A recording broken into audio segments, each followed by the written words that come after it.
Selamat pagi anak-anak, apa kabar hari ini? Sehat semua? Ya, puji Tuhan sehat semua ya. Sebelum kita masuk dalam materi, kita akan menyanyi dan berdoa. Kita menyanyi dalam Kidung Jemaat nomor 36, dihapuskan dosaku, bait yang pertama saja. Dihapuskan dosaku hanya oleh darah Yesus. Aku pulih dan sembuh hanya oleh darah Yesus. Oh, darah Tuhanku, sumber pembasuhku, sucilah hidupku hanya oleh darah Yesus. Mari kita berdoa. Bapa di surga, kami mengucap syukur pada saat ini karena kasih-Mu, sehingga kami masih boleh dipertemukan di ruang kelas ini dengan keadaan baik. Tuhan memberkati anak-anak ketika mereka menerima pembelajaran, mereka boleh pahami dengan baik. Berdoa juga buat hamba-Mu yang akan memberikan materi pembelajaran pada saat ini, berkati hamba-Mu sehingga bisa berkata-kata sesuai dengan turutan kehendak-Mu. Proses belajar mengajar pada saat ini kami serahkan ke dalam tangan-Mu, dalam nama Tuhan Yesus kami berdoa, amin. Nah anak-anak, pada saat ini yang menjadi materi kita yaitu indahnya pengampunan. Sebelum kita lanjut, Ibu Guru akan bertanya kepada kalian, apa arti mengampuni?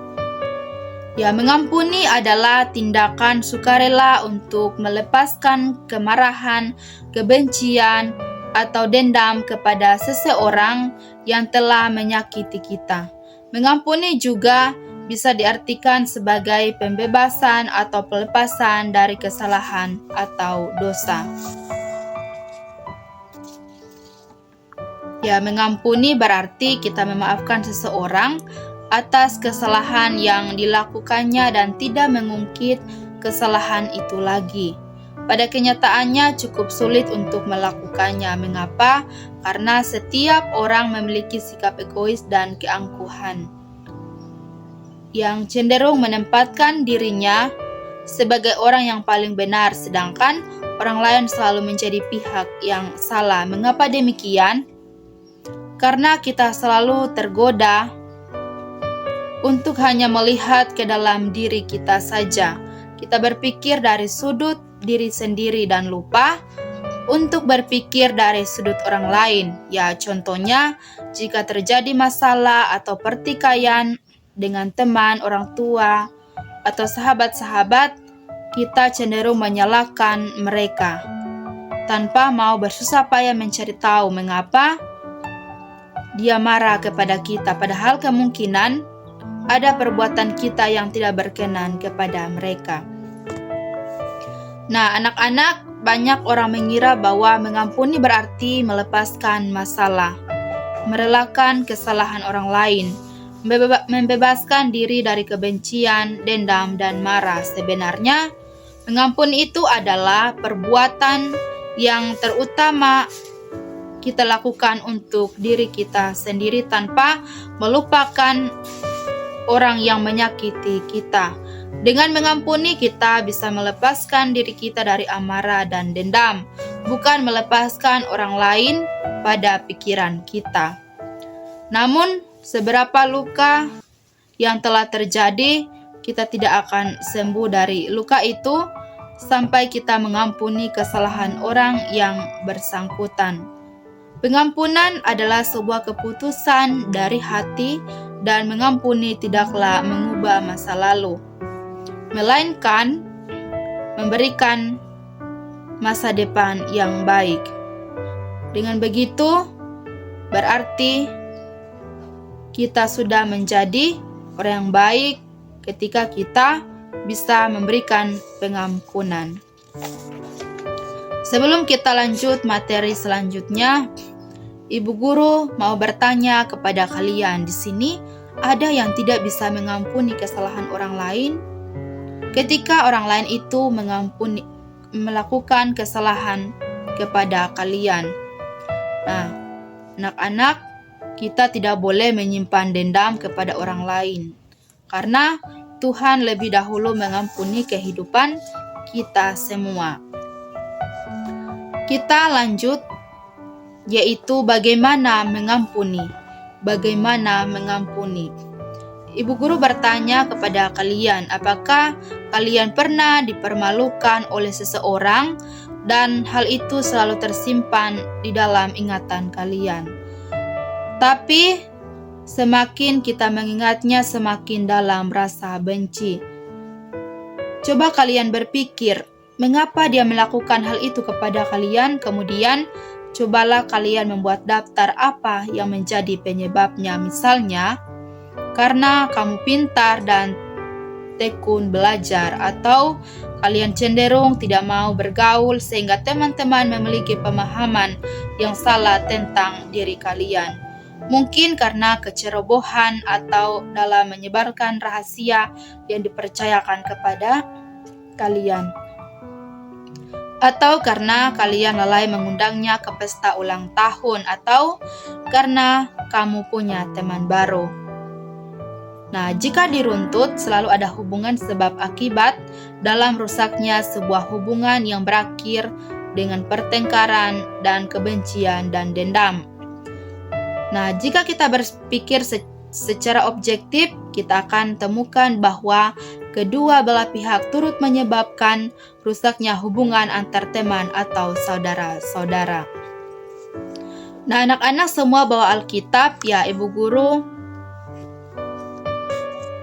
akan memberikan satu contoh dalam Alkitab, yaitu dalam kitab Kejadian pasal 37 ayat 12 sampai 36. Ya, di sini diceritakan bagaimana Yusuf dijual ke tanah Mesir. Dalam kisah Yusuf dan saudara-saudaranya, ia sadar bahwa dahulu ayahnya terlalu mencintai dan mengistimewakan dirinya. Ya, dan ini menyebabkan saudara-saudara Yusuf iri hati kepada Yusuf dan mereka membencinya. Namun Yusuf tidak membenci saudara-saudaranya. Tetapi Yusuf juga tidak secara otomatis mengampuni saudara-saudaranya. Yusuf ini dia masih memuji saudara-saudaranya dengan cara menyelipkan piala ke dalam karung adik mereka yang paling kecil. Yusuf ingin menguji saudara-saudaranya, apakah mereka telah berubah atau mereka akan mengorbankan adiknya seperti dahulu ketika mereka membenci dan menjualnya sebagai budak. Nah, tetapi ternyata saudara-saudara Yusuf telah berubah. Mereka membela adiknya Benyamin serta menangisinya. Bahkan kakak tertua rela ditahan untuk menggantikan adiknya. Melalui cara itu Yusuf mengetahui bahwa saudara-saudaranya telah berubah, dan karena itu sudah waktunya Yusuf menyatakan dirinya dan mereka saling memaafkan.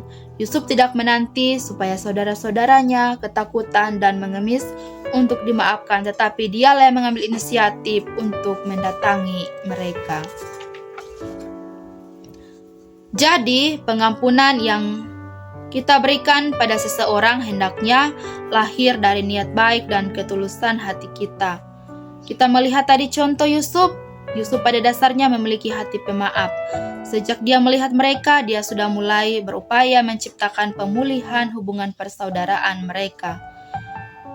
Jadi sangatlah penting untuk menghubungkan persaudaraan mereka dan saling memberikan pengampunan atau memaafkan dengan memulihkan hubungan. Mengapa demikian? Jika kita mengampuni seseorang, upaya kita tidak akan berhenti hanya pada sekedar mengampuni. Kita juga berupaya untuk bisa memulihkan hubungan kita dengan orang lain. Nah, anak-anak, jika kita mengenalkan kemampuan sendiri, tentu sangat sulit untuk mengampuni sesama. Berarti kita harus minta pertolongan Tuhan agar dapat membantu kita diberikan hikmat supaya dapat mengampuni orang lain dan juga bersedia memohon maaf pada atas kesalahan orang lain.